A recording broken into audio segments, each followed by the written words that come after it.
എറണാകുളം അങ്കമാലി അതിരൂപത ആസ്ഥാനത്ത് ഭീകര അന്തരീക്ഷം സൃഷ്ടിച്ച വിമതരായ രായപ്പനും കൂട്ടരും ധാർമ്മികത പറയാൻ തുടങ്ങിയിരിക്കുന്നുവെന്ന് സീനിയർ വൈദികൻ ഫാദർ ജോർജ് നെല്ലിശ്ശേരി.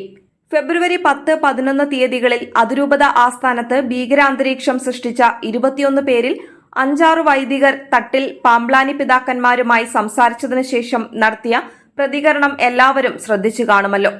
ചെകുത്താൻ വേദമോതുന്നു എന്ന് കേട്ടിട്ടുണ്ട്. സമരക്കാരുടെ പ്രതിനിധി രാജൻ ചെയ്യുന്നത് അതുതന്നെയാണ്. തങ്ങൾ വിലപേശലിനും ബ്ലാക്ക് മെയിലിംഗിനും വഴങ്ങുകയില്ലത്രേ. ഇവർ ഇതുവരെ നടത്തിക്കൊണ്ടിരിക്കുന്നത് അതുതന്നെയല്ലേ. ഏകീകൃത കുർബാന നടപ്പിലാക്കാൻ അധാർമിക മാർഗങ്ങൾ സ്വീകരിക്കുന്നു പോലും. രായപ്പനും കൂട്ടരും ധാർമ്മികത പറയാൻ തുടങ്ങിയിരിക്കുന്നു. എന്തതിശയം! ക്രിമിനൽ കൂരിയായെ മാറ്റണമത്രേ.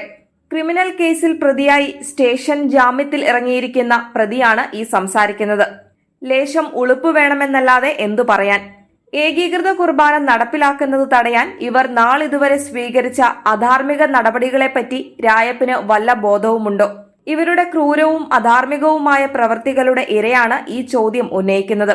രായപ്പ, തളിയ, നിങ്ങളുടെ കയ്യിൽ രക്തക്കറയുണ്ട്.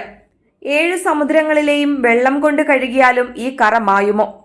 ചാരിത്ര്യ പ്രസംഗം നടത്തുന്ന വേശ്യയുടെ തലത്തിലേക്ക് താഴരുതെന്ന് ഫാദർ നെല്ലിശ്ശേരി ഓർമ്മിപ്പിക്കുന്നു.